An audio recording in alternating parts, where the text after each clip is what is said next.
Taste the Daily.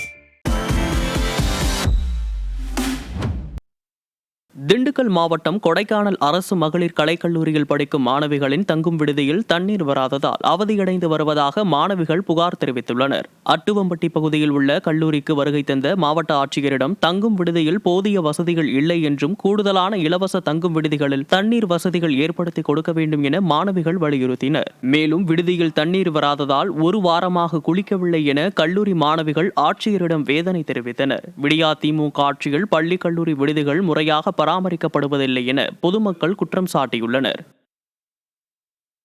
Chengalpattu மாவட்டம் சூனாம்பேடு அருகே விவசாய நிலத்தில் திருட்டுத்தனமாக வைத்திருந்த மின்சாரம் தாக்கி கூலி தொழிலாளி உயிரிழந்தது அதிர்ச்சியை ஏற்படுத்தியுள்ளது.